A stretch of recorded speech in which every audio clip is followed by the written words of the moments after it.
اللہ اللہ اللہ اللہ۔ اعوذ باللہ من الشیطان الرجیم، بسم اللہ الرحمن الرحیم۔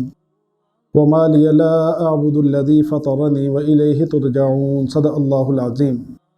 محترم ناظرین و سامعین، آج کی نشست میں پارہ نمبر 23 کا خلاصہ و تفسیر بیان کیا جائے گا۔ پارہ نمبر 23 میں اللہ رب العزت نے ابتدا کی ہے حبیب نجار کے قصے سے ہی، جو اس نے قوم کو دعوت دی کہ تم ان نبیوں کو کیوں تنگ کر رہے ہو، بلکہ ان پر ایمان لاؤ۔ تو آگے سے اس قوم والوں نے اس کو گھونسے مارے، مکے مارے اور وہاں سے بھگا دیا۔ تو اللہ رب العزت اس کے لیے جنت کا انعام جو ہے وہ بتا رہے ہیں کہ قیل ادخل الجنہ، کہ اللہ رب العزت نے ان کو جنت میں داخل کر دیا۔ اب جنت میں داخل کرنے کا مطلب یہ ہے کہ اللہ رب العزت نے جو قبر کی زندگی ہے وہ ان کی آسان کر دی، یعنی جو عالم برزخ کا جو ان کا رتبہ یا مقام تھا وہ اللہ رب العزت نے جنت والا کر دیا۔ آگے اس طرح فرمایا کہ وما انزلنا علی قومہ من بعدہ من جند من السماء، یہ مشرک قوم کا انجام بتا دیا کہ جو ایمان نہیں لائے تھے تو اللہ رب العزت نے اس آبادی والے جن پہ اللہ رب العزت نے 3 پیغمبروں کو بھیجا وہ ایمان نہ لائے، تو اللہ رب العزت کو عذاب بھیجنے کے لیے کوئی فرشتوں کی ضرورت نہیں پڑی، بلکہ ایک فرشتے نے ہی چیخ ماری، ان سب کے سینے پھٹ گئے اور وہ ہلاک ہو گئے۔ اس طرح اس میں دیکھتے ہیں تو آگے اللہ رب العزت نے اپنی نعمتوں کو گنوایا کہ اللہ رب العزت نے سورج کو بنایا، چاند کو بنایا، تمہارے لیے دن رات کو بنایا، تمہارے لیے باغات کو بنایا۔ اسی طرح اللہ رب العزت نے فرمایا وَنُفِخَ فِي الصُّورِ فَإِذَا هُم مِّنَ الْأَجْدَاثِ إِلَىٰ رَبِّهِمْ يَنسِلُونَ، کہ حوالے قیامت کے بارے میں بتایا کہ تم جب قیامت آئے گی پھر تمہیں کوئی ہوش نہیں رہے گا۔ اس طرح فرمایا کہ اليوم نختم علی افواہہم وتکلمنا ایدیہم، کہ قیامت کے دن جب اللہ رب العزت مشرکوں سے مخاطب ہوں گے تو وہ اپنے اعمال سے، اپنے برے کرتوتوں سے مکر جائیں گے، تو اللہ رب العزت ان کے منہوں پہ مہر لگائیں گے۔ مہر لگانے کا مطلب یہ ہوگا کہ اللہ رب العزت ان کے منہوں کو پابند کر دیں گے کہ وہ اللہ کی اجازت کے بغیر نہیں بول سکیں گے، تو پھر ان کے اعضاء بول بول کے کہیں گے، ہاتھ بول کے کہیں گے، پاؤں بول کے کہیں گے، چمڑا ان کا بول کے گواہی دے گا کہ ہم نے یہ گناہ کیے ہیں۔ اس طرح اللہ رب نے فرمایا کہ وما علمناہ الشعر وما ينبغي له ان هو الا ذکر وقرآن مبین، یعنی یہ مشرکین کی تردید کر دی کہ نعوذ باللہ مشرکین نبی کریم صلی اللہ علیہ وسلم کو شاعر کہتے تھے، کیونکہ اہل عرب جو ہیں وہ مسجع اور مقنع جو کلام ہے اس کو شاعری نہیں کہتے، بلکہ وہ کہتے تھے جو خیالی باتیں ہوں اور بغیر کسی حوالے کوئی بات کی جائے اس کو شاعر کہتے ہیں۔ تو اللہ رب العزت ان کی تردید فرما دی کہ اللہ کے آخری نبی ہیں، یہ شاعر نہیں ہے۔ اس طرح فرمایا اولم یر الانسان انا خلقناہ من نطفۃ، کہ یہ انسان اتنی باتیں کرتا ہے تو کیا یہ اس پہ غور نہیں کرتا کہ اس کی پیدائش کیسے کی گئی ہے، اللہ رب العزت نے اس کو کس گندے نطفے سے پیدا کیا ہے۔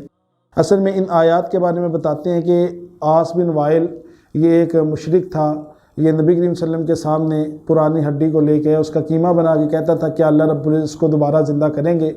تو اللہ کے نبی نے فرمایا کہ تم اپنی پیدائش پہ غور کر لو، اگر اللہ نے تمہیں بنا دیا تو اس وہ سیدھا ہڈی کو بھی اللہ رب العزت دوبارہ زندگی دے دیں گے۔ آگے ہم دیکھتے ہیں تو اس پارے میں سورہ صافات ہے۔ سورہ صافات کا اگر ہم ترتیب کے اعتبار سے دیکھتے ہیں تو 37واں نمبر ہے، نزول کے اعتبار سے دیکھتے ہیں تو 56واں نمبر ہے۔ یہ بھی مکی صورت ہے، اس میں ہمیں توحید، رسالت اور قیامت کا ذکر ہمیں کثرت سے ملے گا۔ اس سورہ کی ابتدا جو اللہ رب العزت نے کی ہے، ایک تو مشرکین کا جو ایک برا نظریہ تھا، کیونکہ مشرکوں کی 2 قسمیں تھیں، بعض جو تھے وہ فرشتوں کی تعریفیں کرتے اور ان کو خدا مانتے تھے، اور بعض مشرک ایسے تھے کہ جو فرشتوں کو اللہ کی بیٹیاں بتاتے تھے۔ تو اللہ رب العزت نے ان کے شرک کی اور اس فعل کے اللہ نے تبدیل فرما دی کہ والصافات صفا، کہ ان فرشتوں کے اللہ رب العزت نے قسم اٹھائی ہے جو سب باندھ کے کھڑے ہوتے ہیں۔ اس طرح فالزاجرات زجرا، ان فرشتوں کے اللہ نے قسم اٹھائی ہے کہ جو ڈانٹ ڈپٹ کرتے ہیں، جو شیطان آسمانوں کی طرف احکامات کو چوری کرنے کے لیے جاتے ہیں تو ان کو ڈانٹ ڈپٹ، ان کو روکنے کے لیے جو مقرر ہیں۔ اس طرح فرمایا فالتالیات ذکرا، اور قسم اٹھائی ان فرشتوں کی جو تلاوت کرتے ہیں۔ اب تلاوت سے مراد ذکر بھی ہے اور قرآن بھی۔ ان الہکم لواحد، کہ بے شک تمہارا الہ ایک الہ ہے۔ تو ان کی اللہ رب العزت نے یہاں پہ تردید فرما دی کہ بلکہ فرشتے جو ہیں یہ بھی اللہ کی مخلوق ہیں، نہ کہ اللہ کے کوئی اولاد یا کوئی اور چیز۔ اس طرح فرمایا اولئک لہم رزق معلوم، اللہ رب العزت نے پہلے مشرکوں کے بارے میں ان کے بتایا کہ ان کو جہنم میں ڈالا جائے گا، یہاں پہ اہل جنت کا ذکر کر دیا کہ ان کے لیے رزق بھی ہوگا، طرح طرح کے میوے ہوں گے، ہمیشہ کے باغات ہوں گے، حوریں ہوں گے ان کے اندر۔ اللہ رب العزت نے وضاحت کے ساتھ یہاں پہ ذکر کیا۔ اس طرح فرمایا اذالک خیر نزلا، یہاں پہ اہل جہنم کا ذکر کر دیا کہ ان کو جہنم میں جب وہ کوئی چیز مانگیں گے تو زقوم کا درخت دیا جائے گا۔ اب زقوم کا درخت جو ہے وہ بدبودار بھی ہوگا، کڑوا بھی ہوگا، اور دیکھنے میں بدیع النظر بھی ہوگا، یعنی دیکھنے میں بھی برا محسوس ہوگا۔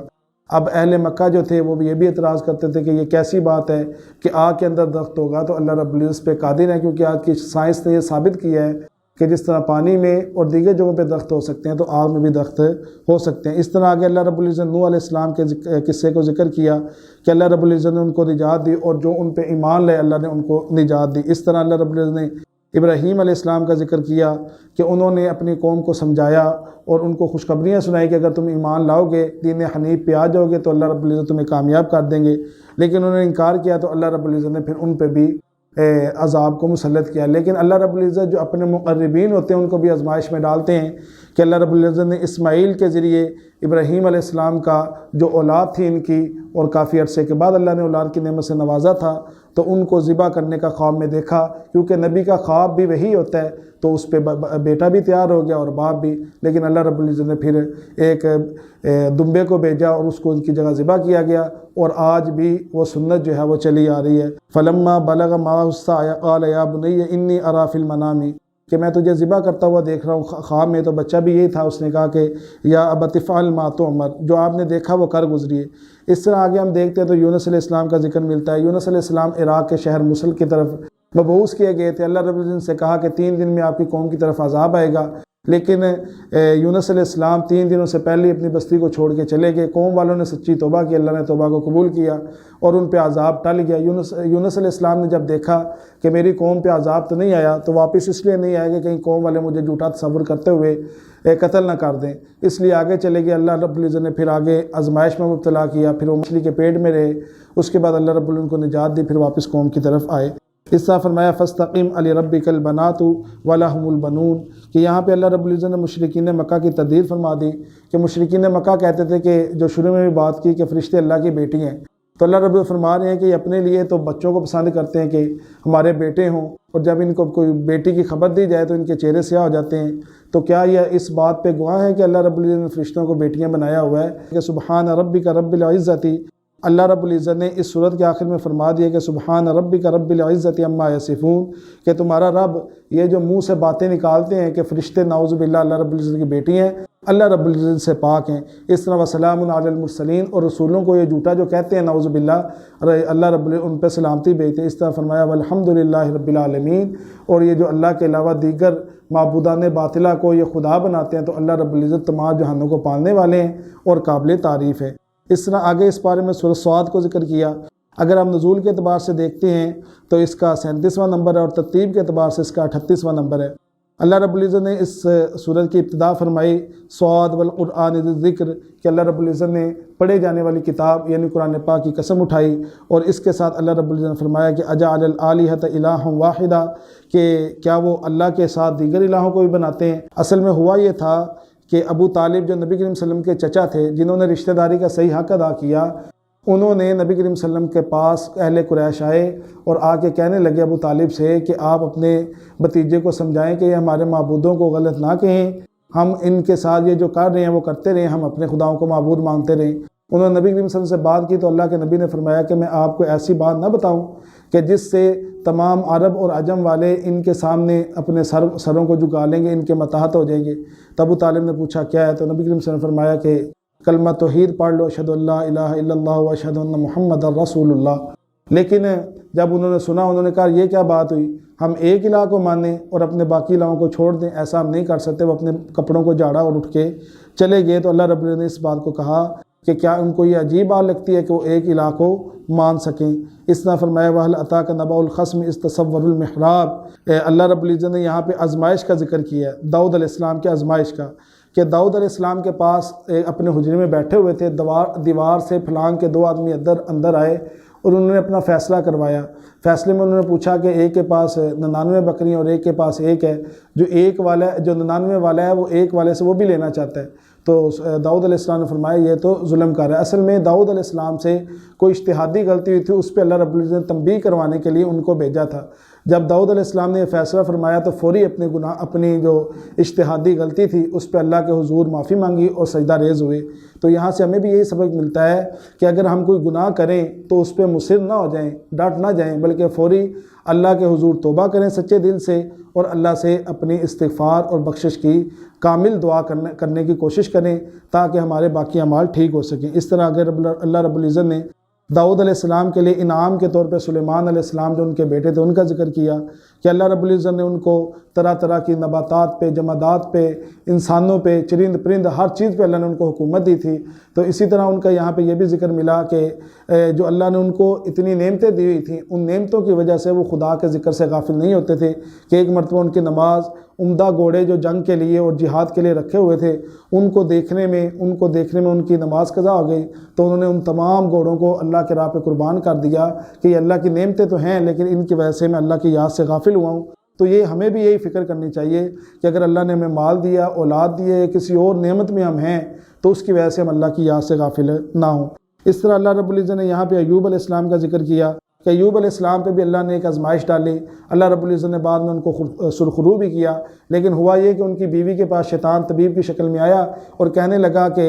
اگر میں آپ کے خامن کو دوائی دوں گا وہ ٹھیک ہو جائیں گے، لیکن آپ نے جب وہ ٹھیک ہو جائیں تو آپ نے یہ کہنا اس کو طبیب نے ٹھیک کیا۔ جب بعد میں پتہ چلا ایوب علیہ السلام کو تو انہوں نے کہا کہ میں تجھے 100 کمچیاں ماروں گا، لیکن جب ٹھیک ہو گئے تو پریشان ہوئے اب کیا کہوں، تو اللہ رب العزت نے ان کو کہا کہ کوئی لکڑی لے، ہلکی لکڑی، وہ 100 کو اکٹھا کر کے ایک مرتبہ مار دیں۔ تو بعد میں اللہ رب العزت کی جو نعمتیں پہلے چھن گئی تھی اللہ نے ڈبل کر کے دی، یعنی آزمائش تھی ان کی۔ اس طرح اللہ رب العزت نے اسماعیل علیہ السلام کا، یسع علیہ السلام کا، ذوالکفل علیہ السلام کا ذکر کیا۔ اس طرح آگے اللہ رب العزت نے قال یا ابلیس ما منعک ان تسجد،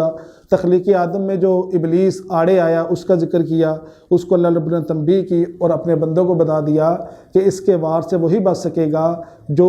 رجوع اللہ کرنے والا ہوگا، یعنی ہدایت کو پانے کی کوشش کرنے والا ہوگا۔ یہ بھی سمجھ لیجیے گا کہ ہدایت وہ خزانہ ہے جو اللہ کے علاوہ کوئی اور شخص یا کوئی اور ذات آپ کو نہیں دے سکتی۔ تو اللہ کے جو برگزیدہ بندے ہوں گے وہ تو شیطان کے وار سے بچ جائے گا، ادروائز شیطان انسان کے غلط اعمال ہی ایسے طریقے سے دکھائے گا کہ انسان کو لگے گا نہیں کہ وہ غلط کر رہا ہے، بلکہ وہ سمجھے گا کہ میں صحیح کر رہا ہوں۔ آگے اسی طرح اس صورت میں سورۃ زمر کو ذکر کیا، وہ بھی مکی صورت ہے۔ اس کا نزول کے اعتبار سے ہم دیکھتے ہیں تو 59واں نمبر ہے، اور ترتیب کے اعتبار سے دیکھتے ہیں تو 39واں نمبر ہے۔ یہ بھی سورہ مکی ہے، اس میں بھی آپ کو توحید، رسالت اور آخرت کا ذکر آپ کو کثرت سے ملے گا۔ اللہ رب العزت نے اس کی ابتدا فرمائی تنزیل الکتاب من اللہ العزیز، کہ اللہ رب العزت نے یہ کتاب جو نازل کی ہے وہ اللہ ہی کی طرف سے ہے۔ انا انزلنا الیک الکتاب بالحق، اس لیے نازل کی کہ فاعبد اللہ مخلصا لہ الدین، کہ تم اس پہ عمل کرتے ہوئے خالص اللہ کے لیے اپنی بندگی کو کر لو۔ اس طرح فرمایا کہ وَإِذَا مَسَّ الْإِنسَانَ ضُرٌّ دَعَا رَبَّهُ مُنِيبًا إِلَيْهِ، کہ انسان خوشحالی میں تو اللہ کو یاد نہیں کرتا، لیکن جب اس پہ کوئی مشقت آتی ہے، مصیبت آتی ہے، کوئی آزمائش آتی ہے، پھر اللہ کی طرف بھاگتا ہے، لیکن جب اللہ پھر اس کو کوئی سہولت دے دیتے ہیں پھر وہ اس سے یعنی شکر نہیں کرتا، جبکہ اللہ کا وعدہ کس کے ساتھ ہے؟ شکر کرنے والوں کے ساتھ ہے۔ اس طرح اللہ رب العزت نے فرما دیا قُلْ هَلْ يَسْتَوِي الَّذِينَ يَعْلَمُونَ وَالَّذِينَ لَا يَعْلَمُونَ، یعنی ایسا ممکن نہیں ہے کہ ایک بد عمل انسان ہو اور ایک با عمل انسان ہو، یہ برابر ہو جائے، نہیں، بلکہ یہ دنیا جو دارالعمل ہے اس میں اعمال کے نتیجے میں ہماری آخر کا جو جنت کا یا جہنم کا دار و مدار اسی پہ ہے۔ اس طرح اللہ رب نے فرمایا کہ فمن شرح اللہ صدرہ للاسلام، کہ اللہ رب العزت جس کے ساتھ جو ہدایت کی جستجو کرتا ہے اللہ رب العزت اس کے سینے کو اسلام کے لیے کھول دیتے ہیں۔ اب سینے کو اسلام کے لیے کھولنے کا مطلب یہ ہے کہ اللہ رب العزت اسلام کی جو تشریحات ہیں، اسلام کے جو مفاہیم ہیں، جو احکامات ہیں، اس کے سمجھنے میں اور اس کے عمل کرنے میں اس کے لیے اللہ رب العزت آسانی پیدا فرما دیتے ہیں۔ اس طرح اللہ رب نے فرمایا کہ ضرب اللہ مثلا رجلا فیہ شرکاء، کہ اللہ رب نے فرما دیا کہ دیکھیں جب انسان کو اللہ رب اسلام کی تشریح آسان فرما دیتے ہیں تو اب اللہ نے آگے مثال دی ہے دو شخصوں کی، کہ ایک شخص وہ ہے کہ جو صرف اللہ کی بندگی کرتا ہے، اور ایک وہ ہے کہ کبھی کس الہ کو پکار، کبھی کس الہ کو پکار، کبھی کس الہ کو پکار، تو پریشان ہی رہتا ہے۔ تو اس لیے اگر ایک الہ کو آپ پالو گے، ایک الہ کی عبادت کرو گے تو آپ کامیاب رہو گے۔ دعا ہے کہ اس بارے میں جو ہم نے پڑھا سنا اللہ رب العزت اس پہ عمل کی توفیق عطا فرمائیں۔ وآخر دعوانا ان الحمد للہ رب العالمین۔